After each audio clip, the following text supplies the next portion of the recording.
I'm going to do a total market overview of everything we should be looking at as we anticipate altcoin season. Now, whether you are new to crypto or you've been in crypto for a while, I think this will help because I'm just going to go through everything. This is Tuesday, July 8th. I'm recording this on the 7th.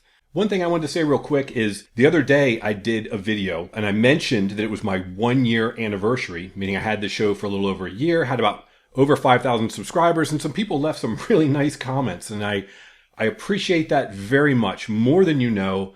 You might think a little comment's not a big deal, but a little bit of encouragement, I do appreciate that. Thank you to all of you that have done that. I have a crypto school that I mentioned. I'll talk about it at the end, but there's a button down where you can join, where there's actually a members area on YouTube. It's $5 a month. It's more of just a way to help, I guess, support my channel. I really didn't think anyone would do it, but I got some nice comments and messages from people, and I think someone just joined a day or two ago. Now, you don't see who the members are, and I'm not going to say who they are because, they may not want their names put out there, but I do see who you are. It shows up in my thing, and thank you to all of you that have signed up as members to help support the channel. There is a separate section that they can access if you become a member, and I post all the videos in there, and you can actually leave comments and have discussions. It just puts posts one after the other. So if you're interested in that sort of thing, there's a quick way to have little discussions that you may not want the entire world to see. But do listen and wait till the end when I talk about my crypto school. But thank you to everyone who left nice comments, and particularly to those, and I know who you are, who have joined as members. Thank you to you as well. Now let's get started. I'm Brian. I'm a big dumb animal. That's my disclaimer. Don't do what I do. Informational purposes only. Now this is coming out on Tuesday the 8th. I don't know how many episodes, just so you know, that I'll have this week. Oh, please do like and subscribe. Greatly appreciate it. Helps the channel out.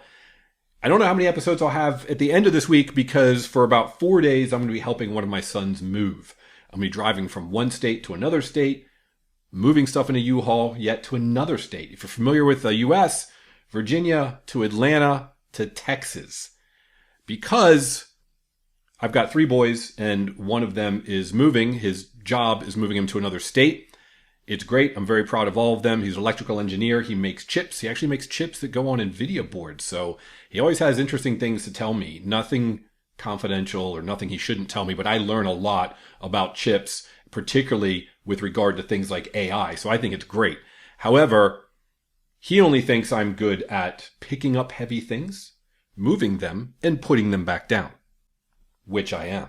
But I am good at other stuff. So I'm like, hey guys, you want to know about crypto? I'm like, Dad, stop. Just pick up that chest of drawers and move it over there. Guys, I'll tell you all about stocks. Here's the thing. Nope, Dad, enough. Just pick up the mattress and move it over there. So that's what I'll be doing for 4 days. All right, let's go over everything really fast. We're going to go from the forest down to the trees. So the forest means we're taking a macro view. We're stepping back and we're looking at the entire crypto market. That is total. If you go to TradingView, type in TOTAL. Here it is. This red line, as you can see, I've labeled it last bull market all-time high, meaning the last time over here in 2021, the market peaked at that red line. We are barely above it, and we're hoping that this will break through. So that's the first thing we're looking at. The total crypto market sitting around 3.3 trillion. Most people believe it could get up to 10 or 12 trillion. Now, if you're saying to yourself, the market's not going to grow anymore, it's just going to stop here. Here's my opinion, lizard brain, big dumb animal. I think I have seen, because I've been in crypto for a while, crypto has changed tremendously since 2021 till now.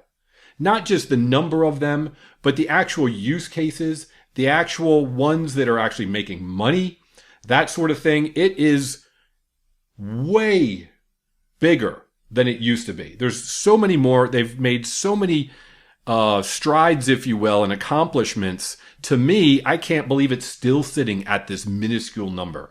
I think it'll hit 10 or 12 trillion. Okay, so the total market hasn't really taken off. What am I referring to? If you go to CoinMarketCap, they list them by market cap, and they've got 100 on the first page, and then they've got like 100 more pages, like 10,000 of them. But this is theoretically all of them. It takes the largest ones, it puts them together. All right, now, the next thing people will look at is called Total 2. It takes the entire market of crypto and it says, let's take out Bitcoin. Why? Market cap, Bitcoin, 2 trillion. Next closest one, Ethereum at 300 billion. There you go. Bitcoin is huge. So let's take out Bitcoin because in theory, the idea is that things start with Bitcoin.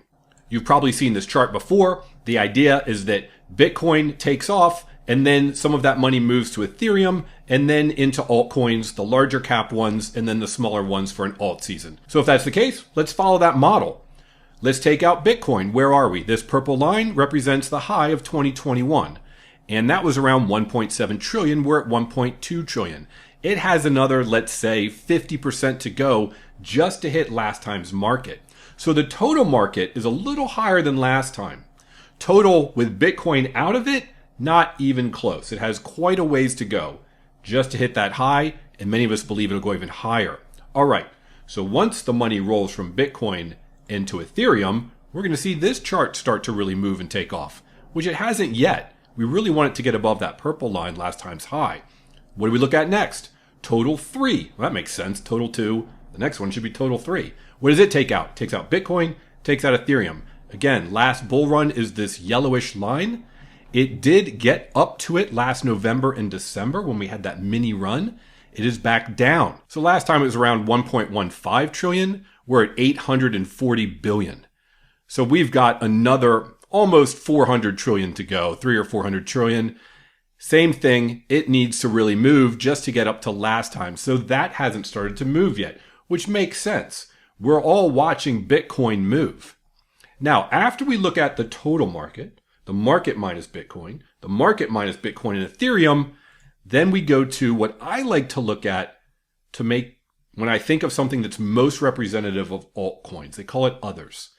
It's supposed to represent everything minus the top 10 crypto by market cap. And I believe, as a gentleman named Matthew pointed out in my crypto school, that it's the top 125, which is the vast majority of the money, minus these top 10. So again, taking out Bitcoin, taking out Ethereum, taking out stable coins. Tether's at 158 billion. USDC is 62 billion. Stable coins, essentially think of it as US dollars because they're pegged to the dollar. They're not going to go up or down. They're going to stay at a dollar. So why would you take those out? Well, why would you leave them in? If you're thinking about altcoins, you're not thinking about dollars. And when we look at these, we say to ourselves, that just means people are about to put money into crypto or they've sold and they've converted it out of crypto. So let's take those out. And then it's taking out some of these larger but older ones, not that age matters, but XRP, BNB, Solana, Tron probably a little newer. We got a meme coin, Doge, and Cardano. All right, so whether good or bad, it takes out those top 10 because they are 20 billion up to 2 trillion. And everything else is considered an altcoin. And that is not even close. We've got about a 500 billion high from 2021, that yellow or orange line. Here we're at 232. It needs to double. So the other ones need to go up about 50%. Well, let's start at the top. Total, we're over last time's high. Barely. Take out Bitcoin, it's got another 50% to go to hit last time's all-time high. Take out Bitcoin and Ethereum, same thing, about 50%, maybe a little less. Others, we have to double. We need 100% gain just to get to last time's all-time high. That's why most people, or I shouldn't say most, myself, maybe some others, believe that we have not gotten into an altcoin season yet because we have yet to see it trickle down. All right, now let's start looking. That was the forest after we cut down some trees. Now let's look at Bitcoin dominance because we see this, and if you're not familiar, Bitcoin dominance of 65% means that of the total crypto market, 3.3 trillion, 65% of that 3.3 trillion is represented only by money in Bitcoin. 65% of the entire crypto market is Bitcoin. That is huge. So once that Bitcoin dominance starts to fall, that means that it's making up less and less. I've always said this and I'll say it again. It doesn't mean that the Bitcoin price has to drop. It just means that more money could potentially be coming into the market into other cryptos other than Bitcoin. It's no longer dominating. And as you can see last time, it bottomed out down here around 40%. So we need to see this start falling. That's the other thing we want to watch. The most, or I believe the most useful one is what they call the Pi cycle top indicator. Long story short, 2 moving averages. You can see them here, orange and green. And as they state below, when they cross within 3 days from past experience, Bitcoin will start to drop for good. You can see that it's had ups and downs. So here's a drop with the red. There's a drop. There's a drop. There's a big drop. There's a huge drop. People thought, oh, that was it. We're going into alt season. Nope. There's another drop. There's another drop. So how do we know when one of these drops, like these 3 red we've got here, are the actual beginning of alt season? Well, Pi cycle top from the past would tell us it's not there yet because these two haven't crossed. So that's what we're going to watch. Then, lastly, well, 2 more things. We want to see Ethereum start to outpace Bitcoin. Why? Because as we showed, we want Bitcoin money to move down to Ethereum and then into these altcoins. So we're going to compare Bitcoin and Ethereum. What this chart is showing us is that Ethereum is growing faster than Bitcoin when it starts to go up. Meaning if Ethereum's gaining 10% a day in price, Bitcoin may be gaining 2% a day in price. It's outperforming. So this blue line here represents the 2021 alt season when everything shot up. Okay, this is when Ethereum was outperforming Bitcoin for that time. Then it's gone the opposite way, and it turned back here in May, a significant turn, and it's yet to give that up. It gave up a little bit, but a retracement of 50% is pretty common among any type of chart. And so we're waiting for it to do this blue line up. We want to see, lastly, that Ethereum starts outpacing Bitcoin. And then that's going to tell us we are getting closer to alt season. What's going on with Bitcoin? This is Bitcoin on a weekly chart. By the way, everything I just showed you was a weekly chart. This is the money supply. You've probably seen this by many, many people. And if we pull it down, you can see that the price of Bitcoin seems to be following the money supply quite nicely. It's a 12-month lag. 12-week lag. So here's actually a dip in this last week in money supply. Hopefully it'll continue to go this way. But this is showing us that for the next 12 weeks until this dip here, it's pretty much going straight up, which means that Bitcoin should be following this pattern. And then the dominoes will start to fall like I showed you, because when people believe that their gains are going to be less in Bitcoin, for example, if they think it's going to top at 200,000 for this bull run and it's already at 150, they might say, well, my 150 to 200 isn't that big of a gain. But if I move it to Ethereum, I might double my money. Or if I move it to altcoins, I might 5x or 10x or whatever. And that's why the money flows into those other cryptos. And when Bitcoin starts hitting all-time highs, then it starts hitting the news cycles and television and everywhere. And then more people start coming into the market. There's other indicators you can look at, like where's the Coinbase app rank in the store, that sort of thing.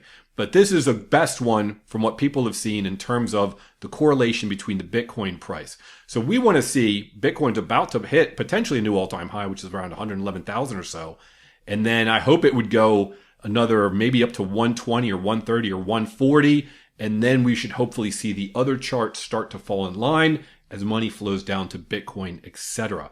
I hope that was helpful. If you watch my channel and you like it, please do hit the like button, leave comments, questions, you name it. I try to respond to all of them.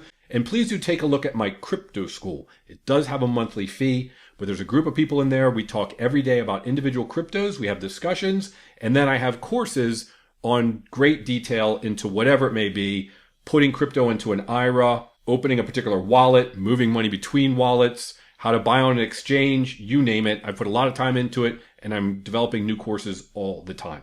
Thanks for watching. Have a great day, and I hope this was helpful.